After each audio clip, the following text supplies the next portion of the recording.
the Fox 5 studios. This is the Red Zone Sports Show.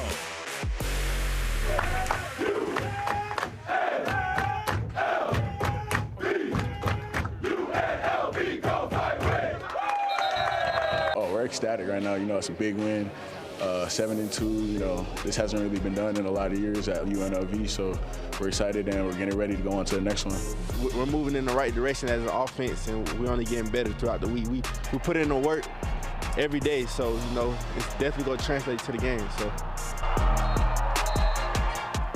Welcome into the Red Zone. That locker room was fired up last night in Albuquerque, and the plane ride home was fun too. Well, it's a short week for UNLV, getting ready to host Wyoming on Friday night. Barry Odom is with his team at practice tonight. So we got a UNLV legend in studio tonight. UNLV's all-time leading rusher, Charles Williams, played from 2016 to 2021. He's a local here in Las Vegas. Wow, what a season. 7-2 overall, headed to a bowl game for the first time in 10 years. The Chuck Wagon, what are your thoughts on this year's Rebels? This team has really came together. They believe in each other. They believe in the coaching staff, and all the preparation they put in every week is just showing out on the field. And they look like they're having fun, honestly. And I want to be out there having fun with them, too. Well, we've seen you on the sidelines at home games, and they're undefeated at home at Allegiant Stadium this year. You know, what are you seeing offensively from this team? Well, it's very explosive. Big plays. The offense is also doing a good job of protecting the football. And when they're making the big plays, they're making sure they're executing, blocking down the field, stuff like that. And they're also able to put long drives together. And I'm just happy to see that the offense is striving each week. Yeah, this go-go offense has been so explosive. 56 points scored on the road last night in Albuquerque, which is UNLV's 8th largest margin of victory in school history. It was a blowout last night in Albuquerque. Let's check out the highlights. First play of the game from scrimmage, Jaden Mayava finds Ricky White. These two are like peas in a pod. Been clicking all season long. The Rebels on the board first in New Mexico. UNLV forces the Lobos to punt on back-to-back drives, but a botched snap would lead to another UNLV touchdown. 2nd and 4 at the 5-yard line. Mayava fakes the handoff, pitches it to Vincent Davis Jr., who rolls into the end zone for his 3rd score of the season. UNLV just heating up, taking a 14-0 lead after 1. New Mexico responds in the 2nd quarter. Lobos at the 3-yard line. Andrew Henry pushes his way in for New Mexico's 1st score of the night. Lobos trail the Rebels 14-7. Next drive, Rebels keep their foot on the gas. 3rd down and 6. Mayava launches it deep to Ricky White, and check out those hands. 2 plays later, and Vincent Davis Jr. rolls into the end zone for his 2nd score of the game. Rebels up 21-7 over the Lobos. UNLV fighting on both sides of the ball. On the next drive, Rebels defense swarms to the ball. Jalen Dixon pokes the ball out, and Jet Elad turns on the Jets, racing down the sideline. Nothing but green for the Ontario native, who gets brought down at the 5-yard line.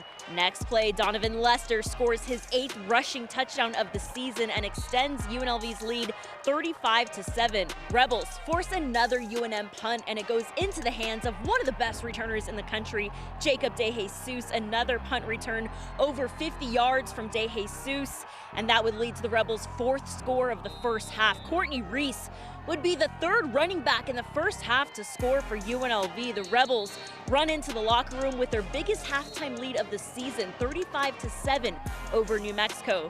2nd half, it's the Jaden Mayava show. Mayava comes out and flexes his arm. A 42-yard touchdown pass to Dominic Jacinto, his 1st score with the Rebels. UNLV flexing their depth in the wide receiver room.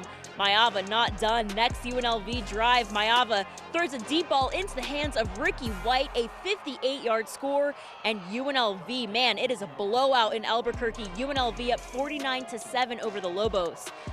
4th quarter, out come the ones and in come the twos. 4th and goal at the 1-yard line. Cameron Friel scores his 1st touchdown of the season on a quarterback sneak, and UNLV is dominating 56-7 in the 4th quarter.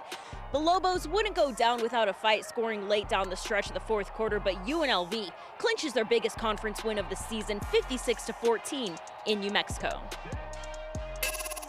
Jaden Mayava to come out in the 2nd half and throw 2 big touchdown passes, back-to-back drives. What are you seeing from Jaden in November? again, and I said it a couple of weeks ago, and I feel like I can say it again, just things have slowed down for him. Also, the understanding that the 10 guys around him need to play really well. For a quarterback to play efficient, you know, number one, he's got to prepare the right way. He's got to understand what we're trying to get out of the play call. He's got to command leadership in the huddle and then go execute on the field. But also he's counting on, you know, the guys up front to block. He's counting on receivers to run the right route and catch the ball. He's finding his way and getting a little bit better each week. Special teams, once again, an X factor for you guys. How close is Jacob DeJesus to scoring on a return? You know, I think he's one of the elite returners in college football, and it keeps showing up. I was proud for him after last week's return on being able to bounce back and play the way that he did. He's a confident kid, and sure excited about the success he has. And I don't know how many yards we had in the return game, but it was huge for our team. 7-2, undefeated at Allegiant Stadium, getting ready for Wyoming on Friday. You know, starting the month of November with a 56-point win. You know, how does your team get ready for the Cowboys this Friday? Well, we understand our preparation has got to go on fast forward, because in our world it's already Sunday night, and because of the short week. So we've got a really good plan that we put together on what this week will look like for our team. I know they'll embrace it. I said enjoy this win for the next few minutes, and then we need to flip the page and get to work. Wyoming's a really good team. We know that. We're excited to play at home. I feel like it's been a while since we've been in Allegiant, and you know, we've got to take that opportunity and run with it, and our kids will be excited to go play. Well, Barry Odom and his Rebels are at practice tonight, getting ready for a Friday night kickoff. 7:45 p.m. kickoff on Friday night, so practices have been moved to nighttime. So we got UNLV's all-time leading rusher, the Chuck Wagon, in studio tonight. And Chuck, like we just saw, man, this team is rolling in all three phases, offensively, defensively, and kicking as well. But want to talk about the depth we're seeing this season in the running back room. 4 touchdowns scored in the first half by 3 different running backs. What are you seeing from the Rebels and their run game this season? Coach Marion's doing a great job of keeping the running backs fresh. Down the stretch, they'll be able to take a workload if they have to. You got Donovan, he's the bruiser. Then you got Vincent, he can get up in the open field and slash. And then you got Courtney, he can make stuff happen too. He's still, you know, got to be able to get in the end zone and do his little dance every once in a while. But and then you got Jaden Thomas. Yeah. He is the freshman that just really surprised me the most, because he put in a lot of work to get where he's at.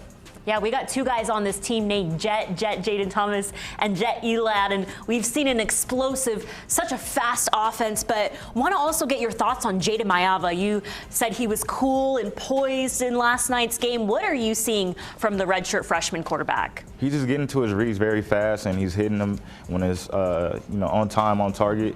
And it also doesn't help that Ricky's wide open half the time. But he's doing a great job of placing the ball where it needs to be. He's protecting the football also. And the offense just feels his energy, and they believe in him, and they are rolling out with him every game, and they believe they can win with him all the time. Yeah, I was really impressed with Jaden's performance in the 4th quarter at Michigan. I saw that 4th quarter and said, this is their guy, and they've been rolling ever since. Ricky White and Jaden Maiava only getting better each week this season. Well, coming up next, we're going one-on-one with one of the top receivers in college football. The stats only continue to go up for number 11, Ricky White. The junior from Georgia was voted a team captain this week and opens up to me about his leadership and determination to help his team win a conference title for the first time in 29 years. The Red Zone with the Chuck Wagon continues after the break. Maiava throws it deep. It is an unbelievable catch by Ricky White. Your 4th game this season, over 100 yards receiving. Talk about that fire you have inside of you. Man, it's been great. Coach Marion calling the plays. You know, Coach Adele Alexander, you know, prepping us throughout the weeks. I feel like, you know, we're moving in the right direction as an offense, and we're only getting better throughout the week. We put in the work every day, so you know it's definitely going to translate to the game. So talk about the chemistry you and Jaden have built this season, and you know what you guys have in the tank this year. Man, Jaden's a special kid. I want to give a shout out to him. He's young, but he's so mature at the QB position. Throughout the summer, we worked hard. You know, like I said, we keep working out during practice too. So man, we getting a better chemistry throughout the day, throughout the weeks, throughout the month. So we just gonna keep building. What has Coach Odom done this season to really turn this locker room around? Man, Coach Odom is a great coach, man. He's changed definitely our practice habits. I feel like that's the most, the biggest factor on how we're playing, come Saturdays. We're definitely a physical team, we're a fast tempo team, so I would really say our practice habits has definitely improved, which translates to Saturdays, some game days. We talk about how important your family is, your dad, your siblings. You've really opened up to me this season. When you're out there on the field, are you giving it your all for them? Most definitely. I want to play for all my siblings, my parents, basically my whole family. I just want to show them that they can look up to me, especially my younger siblings. I want to be a role model for them. Really impressed with Ricky White's maturity, leadership on and off the field this season. Chuck, let's take a look at his 2023 stats. Almost 1,000 receiving yards this season. I mean, he's only getting better each year. What has really impressed you about Ricky White this season? Just the separation on his routes. He's able to make it where the QB can get the ball to him at the right time. He's also doing a lot, even on the short catches or intermediate catches, he's just going down the field and outrunning everybody. He's really just exploding right before our eyes. He's getting better each week, and he has more confidence with Jaden, and it's really like a 1-2 punch. Can't really stop it. So with this offense, the run game is really starting to, get going, and then the defense wants to come up to stop the run. Then that's when you start taking the shots deep or hitting in the middle of the field or, kind of intermediate, like I said earlier. And it's really helping the offense find a balance. This offense is very balanced. It might seem like it's just run sometimes. It might seem like it's just pass, but it's really balancing. Coach Marion knows what he's doing. He's doing a great job. And with the special teams, honestly, Jacob is just he's one big run away from getting in that end zone. He is so fast and electric. When I first seen him against Bryant, I was like, oh yeah, he's about to do it. And then he got caught at the one. I was like, oh no. But he's a really great young man, and he's really doing great things on that special teams, and he's really exploding on the scene too. Yeah, Jacob DeJesus is destined to score on a return soon this season. But talking to the guys, they've really emphasized their conditioning with Coach Fish, working on their speed, working on their routes, and no doubt we've seen electric receivers at UNLV this season who are only going to get better. While the Rebels were rolling on both sides of the ball last night, Jat Elad almost had a scoop and score on the road at New Mexico. His fumble recovery would still lead to a UNLV touchdown. We'll hear more from number 9, the cornerback that hails from Ontario, Canada. We'll also hear Coach Odom's thoughts on what defensive improvements his squad made last night as the Rebels improved to 7-2 this season. The Reb Zone will be right back. Takes the handoff from Hopkins. Left side, cuts back, and the ball is out. The ball is on the ground and is picked up by UNLV. And running away with it is number 9, Jet Ladd. Ladd is going to be dropped by Hopkins at the 5. I can't even remember what I was running to the ball, and then I seen somebody drop the ball, so I went and picked it up, and I was supposed to score. I'm sick. I didn't score, but it's all right. It's a lesson for next week, and I already talked to my strength coach. He said it's going to be hell for me in January. So, but yeah, that's really it. Welcome back to the Reb Zone. The Rebels were rolling in all 3 phases last night in New Mexico. Jet Elad almost had a scoop and score right there against the Lobos, but his fumble recovery would still result in a touchdown from Donovan Lester on the next play. The Chuck Wagon, Charles Williams in studio tonight. Barry Odom and his guys are at practice tonight, getting ready for Wyoming on Friday night. But Chuck, we've seen such an exciting brand of UNLV football defensively. How have you seen this transformation on defense? Really starts with the interior, or the D-line, I mean. They are causing, tackles for loss, pressure without even blitzing, and they're also creating fumbles and stuff, like you said, with Jalen Dixon. That was baby Arenado. I see you, Jalen. He's, just creating havoc. And then you got the linebackers, Jackson Woodward. I think he's doing a great job of being the captain of that defense.